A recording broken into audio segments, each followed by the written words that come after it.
Hello friends, welcome to study group Pathshala. मैं विलास और आज की क्लास में हम लोग डिस्कस करेंगे कि एप्लीकेशन को, और ये एप्लीकेशन होगी छुट्टी के लिए प्रबंधक को आवेदन पत्र। ठीक है, आप इस टॉपिक को जरूर तैयार करिए, आपके एग्जाम में पूछा जा सकता है, स्पेशली एसएससी, सीजीएल, सीएचएसएल और अदर एग्जाम के लिए। ठीक है, और इसकी कंप्लीट प्लेलिस्ट को वॉच कर लीजिएगा। सारे मोस्ट इंपॉर्टेंट टॉपिक्स जो हैं वो आपको इस सीरीज़ के अंतर्गत मिल जाएंगे। राइट, तो इसको आप जरूर देखिए और अच्छे से इसको प्रिपेयर करिए सारे टॉपिक्स को। राइट दोस्तों, और इसके साथ ही साथ फ्रेंड्स आप इन बुक्स को ले सकते हो जो आपको हिंदी और इंग्लिश दोनों में ही मिल जाएंगी। यहाँ पर आपको 70+ टॉपिक्स मिल जाते हैं कवर करने के लिए, जिनको आप तैयार कर सकते हो। और विद इन वर्ड लिमिट आपको सारे के सारे टॉपिक्स मिल जाएंगे, लेटेस्ट पैटर्न पर बेस्ड होंगे, और 70+ टॉपिक्स जो है यहाँ पर आप कवर कर पाओगे।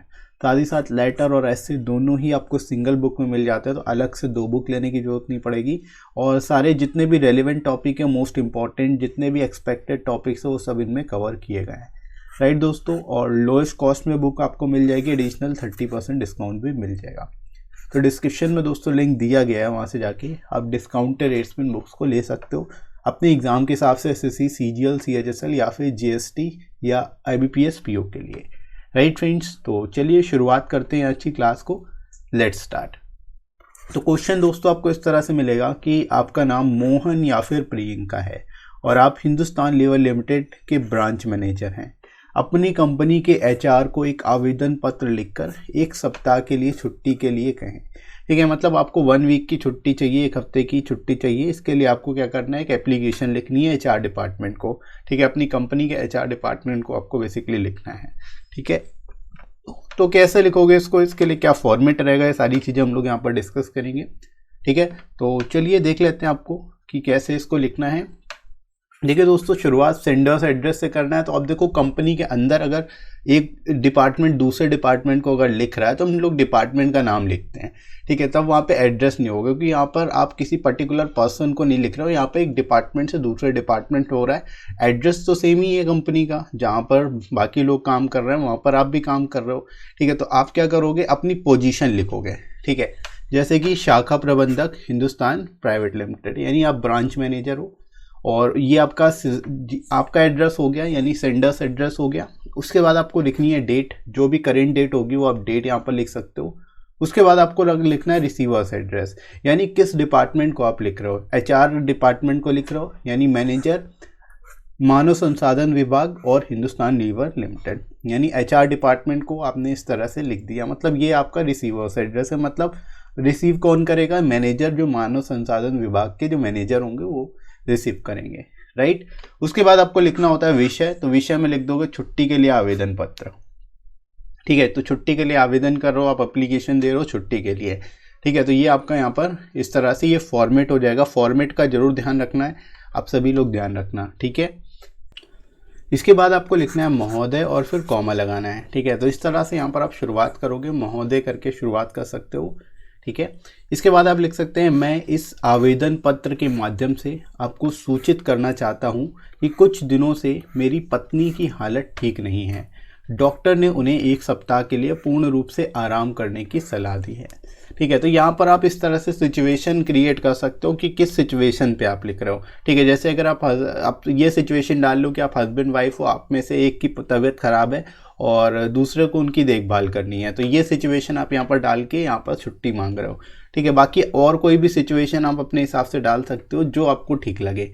ठीक है, तो यहाँ पर आप इस तरह से इसको लिखोगे। ठीक है, अगर आप गर्ल हो तो यहाँ पर पत्नी की जगह आप यहाँ पर पति लिख दोगे। बाकी चीज़ें अपने हिसाब से यहाँ पर थोड़ा सा आपको चेंज करना पड़ेगा उसको।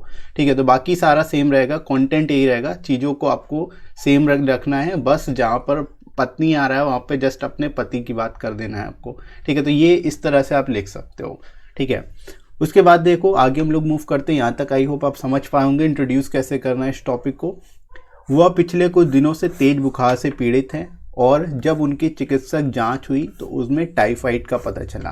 ठीक है, यानी टाइफाइड के कारण जो है बुखार आ रहा है, और टाइफाइड की बेसिकली जो है जांच सामने आई है। ठीक है, जब मेडिकल एग्जामिनेशन हुई, चिकित्सक जांच हुई तो। राइट, मेरे परिवार के अन्य सदस्य शहर से बाहर रहते हैं और उनकी देखभाल करने के लिए यहाँ कोई नहीं है। ठीक है, यहाँ पर आप सिचुएशन बता रहे हो कि अभी आप दोनों ही हो केवल, और आपके परिवार के अन्य सदस्य जो हैं वो शहर से बाहर रहते हैं, मतलब वे यहाँ पर नहीं आ सकते आपके साथ, इस वजह से आपको छुट्टी चाहिए। ठीक है, तो रीज़न सॉलिड होना चाहिए, तभी और अच्छा रहेगा और ज़्यादा मार्क्स मिलेंगे आपको अगर आप इस तरह से लिखता उसको। ठीक है, उन्हें इस समय वास्तव में मेरी ज़रूरत है। ठीक है, तो यहाँ पर आप इस तरह से लाइन लिख सकते हो कि उनको इस समय मेरी ज़रूरत है, इस वजह से मेरे को छुट्टी चाहिए। राइट, उसके बाद देखो, मैं 1 सप्ताह के लिए उनके साथ रहना चाहता हूँ ताकि मैं उन्हें नियमित जांच के लिए अस्पताल ले जा सकूँ और बीमारी से उबरने में उनकी मदद कर सकूँ। ठीक है, यहाँ पर आप बता सकते हो कि आपको क्यों चाहिए, आप रीज़न बता सकते हैं।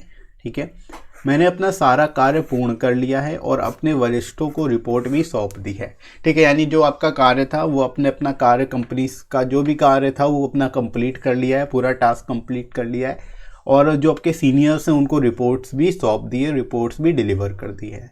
राइट, मैं आपके संदर्भ के लिए अपनी पत्नी की रिपोर्ट भी संलग्न कर रहा हूँ।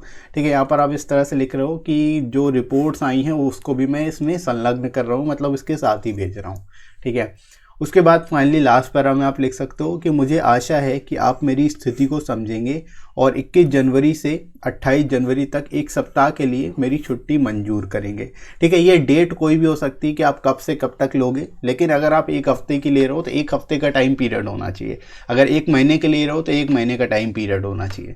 ठीक है, टाइम पीरियड को ध्यान में रख के आपको डेट लिखनी है। ठीक है, उसके बाद देखो, मैं 29 फरवरी से कार्यालय आऊँगा। अब देखो 28 जनवरी तक छुट्टी है।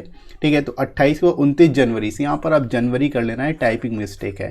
ठीक है, यहाँ पर आप जनवरी कर लेंगे कि 29, क्योंकि 21 से लेकर के 28 जनवरी तक छुट्टी है, तो 29 जनवरी से क्या है, कार्यालय पर मैं आऊँगा, कार्यालय पर अपना काम फिर से शुरू करूँगा। ठीक है, तो इस तरह से यहाँ पर आप लिख लोगे। उसके बाद फाइनली लिखना है आपको धन्यवाद, और यहाँ पर जो है आप लिख लोगे सादर, और जो भी आपका नाम दिया गया वो आप नाम लिख लोगे। ठीक है, तो इस तरह से आपको जो है इसको लिखना है, और आई होप आप लोग समझ पाए होंगे कैसे इसको लिखोगे एग्ज़ाम में, जब आपको ये टॉपिक पूछा जाता है तो, या इससे रिलेटेड कोई टॉपिक आता है तो उसको भी आप आसानी से लिख पाओगे एग्ज़ाम में। राइट फ्रेंड्स, तो आई होप आपको क्लियर हो गया होगा पूरी तरह से, और ये वीडियो आपको कैसा लगा कमेंट करके ज़रूर बताइएगा। वीडियो हेल्पफुल लगा हो तो लाइक करिएगा, इस वीडियो को शेयर करिएगा अपने सभी दोस्तों में, और सब्सक्राइब कर लीजिए चैनल को अगर आप में से कोई नया है तो। राइट फ्रेंड्स, इसके साथ ही साथ आप मुझे टेलीग्राम चैनल पर फॉलो कर सकते हो, इसमें आपको वहाँ पर सारी इंपॉर्टेंट पीडीएफ्स मिल जाएंगी और क्लासेस की नोटिफिकेशन भी मिल जाएगी, तो आपकी कोई भी क्लास मिस नहीं होगी। और इसका लिंक मैं डिस्क्रिप्शन में प्रोवाइड कर दूंगा और कमेंट सेक्शन में भी डाल दूंगा, वहाँ से जाके आप डायरेक्ट ज्वाइन कर सकते हो। राइट फ्रेंड्स, तो अभी के लिए इतना ही, नेक्स्ट मिलते हैं अगली क्लास में। Thanks for watching.